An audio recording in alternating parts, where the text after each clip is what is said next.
Hello, everybody. Welcome back to Multipolar Report. Today is December 11th, 2023. I'm recording this around 9 a.m. Eastern Time. So today we are going to be starting off with what's going on in Eastern Europe. So the Russians overnight had launched a large-scale ballistic missile attack on the city of Kiev. According to reports from the Kiev authorities, they have destroyed all missiles that were incoming. However, the air raid sirens had not sounded, which hints at the idea that these missiles perhaps were not all intercepted and avoided the radar detection, hinting that they hit their targets, where the Ukrainians argued that the only damage done was by debris. That would be interesting. Given that they dispatched response teams in order to cover up the damage done by these missiles, and that there was also injuries that were being reported with the following the attacks by the Russians on the Kiev district. So this is the first ballistic missiles attack that's happened in a little while. This is going to hint at the idea that the Russians will attempt to damage the Ukrainian energy infrastructure going into this next winter period in order to try and demoralize and also deindustrialize the remnants of Ukraine. And this is also happening at the same time as the Russian economy is set to expand. It was put at around 3.5%, I believe, in terms of its growth.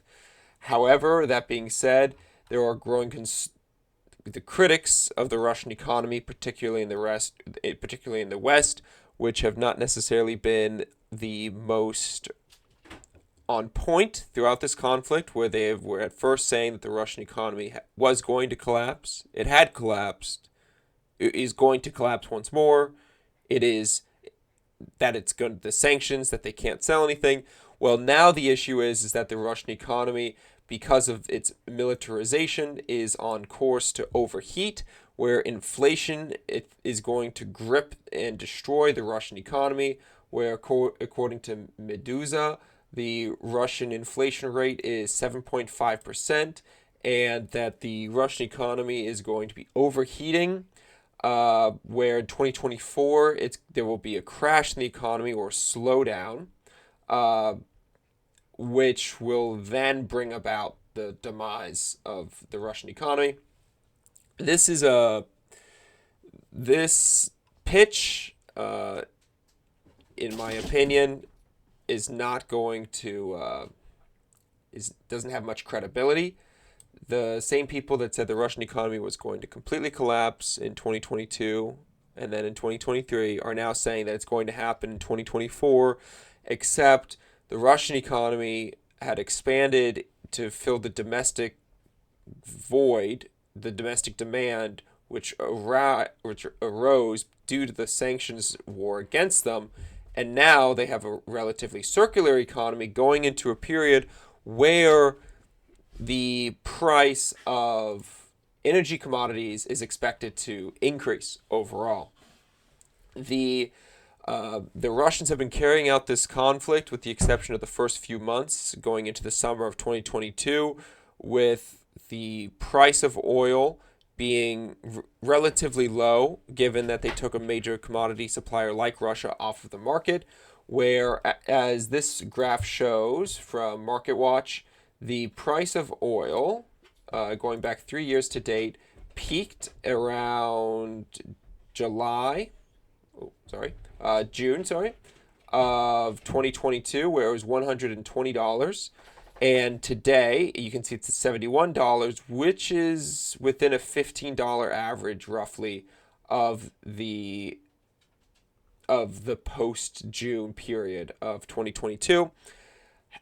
That being said, you have Saudi Arabia and Russia both cutting oil production. You have the conflict in the Middle East, which is between Israel and many of their regional adversaries, intensifying, which is going to put greater constraint on the supply of oil if it begins to truly get out of hand, where the Russians are going into 2024 with a domestic economy that is filling the void of that, with the domestic industry that is being able to properly meet the demand of their domestic consumers. And at the same time, if oil does begin to climb back up in terms of price, they will then be making even greater profit going into 2024. And again, this is also at roughly coming at the same time as the headlines were released that the Russian economy had made a profit of, I believe, $75 billion in 2023. The CNN article touches base on oil prices and why we have seen them falling, which mostly deals with the concerns about the Chinese economy, where demand just isn't, where the demand is lower because the decline or recession that the Chinese economy is in. Meanwhile, the Chinese figures, of course, these are Chinese figures, so as with any government figures, you can take them with a grain of salt, indicate that their economy is still growing. So in my opinion, the manipulation of the oil market, or the price of the oil market, is where it's at today because of Western manipulation, where there's a true ideological and, I guess you could say, even some real political drive, realpolitik drive to keep oil artificially low, despite the repercussions of that long terms in terms of misallocation of resources in the investment of the oil market, where that is causing them to, for example, drain the SPR, or encourage their financial firms to short sell oil to keep the price of oil artificially low, with the hope of trying to bleed the Russian economy. However, if it fails and the market recalibrates, we really could be in for that oil shock, particularly as I believe the shale revolution has come to an end, and as of today, not as of today, but as of speaking today, the shale production is no longer increasing, it is only decreasing. Thus, the supply will continue to diminish, which will, with the demand remaining the same, or as the CNN article was even saying, increasing, the price of oil will continue to climb, which will only create even more profit for the Russian economy. Additionally, because of all this, Zelensky is now discussing, or being encouraged, in my opinion, to go into more peace talks, where this is scheduled for January, according to Disclosed TV, and they pulled this from 20 Min, but they're pretty good in terms of when they report. And they say that Zelensky is now planning to hold peace talks, without Russia, of course, in Switzerland in January, in order to come up with a formula most likely to take to the Russians in order to bring this conflict to a closer end. This is very important for the Biden administration because in 2024, as many of you will know, in November there is the general election, and criticism is growing on Biden, particularly in the right wing, but also quarters in the left wing, about what's the plan with regards to Ukraine. Is it truly just going to be an endless conflict that's going to require endless funds? Or is there going to be another super duper counteroffensive from the Ukrainians, and this time they'll get everything that they need to be successful? These are a lot of questions that the administration cannot or will not answer. So going into 2024, this could be the year of trying to convince Zelensky to sit down at the negotiating table, even if it is in bad faith, in order to just draw out the conflict, get some temporary peace agreements here and there, in order to make it through the political election year, as cynical as that is. But that is the state of U.S. politics, given that realistically, as Lloyd Austin and Joe Biden continue to say, it's not our boys that are dying, it's their boys, which is a bargain for us. As for the movement on the front line, which is causing and spurring much of the resolve to bring this conflict to a quicker close, courtesy of Weeb Union, which again is a great reporter on this conflict, the situation at Avdiivka is even more dire than what the Ukrainians would state the situation is. They have they have one front line, pretty much, which is holding this whole salient essentially together, which is the Sverne trench line, where if the Russians were to push through Sverne, it would completely suffocate the Ukrainians in Avdiivka, where then the Russians would be in full fire control sight of the supply route through Orlivka into Avdiivka, and we really could see the Ukrainians just pull back from Avdiivka, which it's not just a town that the Ukrainians would be losing. It's a super fortified city that they had been fortifying for the past 9 years, which cannot just be replaced overnight by redrawing the line to the next natural river line. And that goes for the same thing for the Bakhmut area. The Russians carried out offensives through the west and the north, where they found a lot of great success in the north.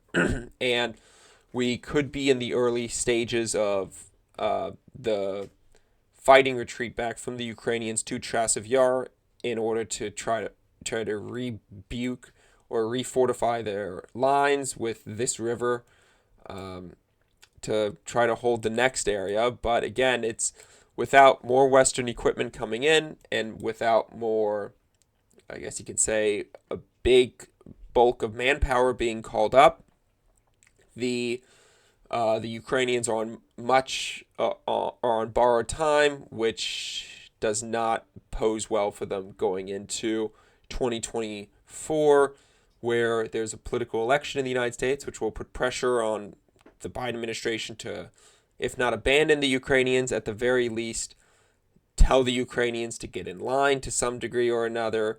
And you also are going into 2024 with a Russia that's firing on all cylinders. And now we're going to move over to the Middle Eastern side of the world, where the tensions have been ramping up between Hezbollah and Israel. Hezbollah has been carrying out these anti-tank guided missile commando raids, essentially, where they have been shooting at Israeli surveillance infrastructure that are oftentimes even on cranes and destroying them. These anti-tank guided missiles are very, very rapidly mass-produced relative to the Israeli high-tech equipment that they're relying upon for their border fencing. And there's a strategic imbalance in terms of what gets destroyed in these exchanges. Hence, Israel has been beginning to carry out more bombing campaigns into Southern Lebanon, which is the area that Hezbollah operates out of. That being said, the Lebanese, Hezbollah in the south, have taken the stance or have the strategic opportunity to inflict great damage on Israel. So it's a real escalation ladder where Israel might not even have escalation dominance with that regard. The only thing stopping Hezbollah from essentially going into full-on war with Israel to protect what they say is their brothers in Palestine is that the Israelis are guaranteed by the United States. However, that guarantee is maybe not as formal as it once was, with the Biden administration wanting to distance itself more and more from Israel, given what has been stated as Israel committing carte blanche war crimes. And the Southern Lebanese Hezbollah organization is taking the stance that they can slow walk this escalation ladder, and if Israel escalates to such a degree that even the United States wouldn't defend Israel in the event of a Hezbollah-Israel conflict, then it would get the Americans out of that situation and it would put Israel in what is already, in my opinion, a losing situation into a 1945-esque situation of strategic immobility in terms of solving their situation. There was also reports yesterday that according to the Israelis, the Hezbollah had launched drones from 20 meters away from a UN building, which is a UN peacekeeper building in Sothern Lebanon, where then the Israelis used artillery to bomb that location in response. And following that bombing, there was damage to some of the UN building security area, and that caused discontent among the UN members, which have personnel there. Israel claims that UN is even protecting what they would call as quote-unquote terrorists, and that UN must do the right thing and arrest them or push Hezbollah to this different river line, or Israel will do it themselves. And at the same time, there's been also growing concern with regards to the Israeli new strategy of essentially redlining the different city blocks that they're going to destroy. Previously, Israel told all residents in northern Gaza, flee to the south and you will be safe. Despite the occasional bombing in the south, many of these residents had fled to the south. Now Israel has said, well, Hamas has fled with you, so we will now carry out our strikes on the south. And then they divided the south with the salient, and now they are deciding that there really is no safe area in Gaza any longer. Instead, there are safe, I guess you can say, almost country club sized communities, and they are now redlining the different areas that will be completely destroyed, and this will make the humanitarian crisis even worse in Gaza, where people will be stacked on top of each other with limited food, limited water, limited medical treatment, which is going to only cause greater distress for the Palestinian people and will most likely only intensify the cries for a ceasefire across the world in general, and will create more strategic animosity or tension between the United States, where as tensions or as complaints pile up on Joe Biden's desk, especially from his own progressive block of the activists or of the activist demographic, particularly young people. Joe Biden will be more inclined, especially going into 2024 again, to encourage the Israelis to take a more humanitarian, as I'm sure he would call it, approach. At the same time, there is tensions brewing with the United States with regards to the South China Sea. The Philippines, which is a de facto ally, if not overt ally of the United States against China, has had its ships come under, I would say, pressure, whereas this U.S. State Department press statement outlines on December 9th and again near Second Thomas Shoal on December 10th, the Chinese ship employed water cannons and reckless maneuvers, including forcing a collision causing damage to Philippine vessels undertaking official supply missions to those locations. So what they're just accusing the Chinese of doing is using water cannons, as this BBC video shows, in order to push away the Filipino vessels. They take aggressive maneuvers in order to cause the Filipino vessels to move away from the areas that the Chinese deem their rightful maritime strategic waters.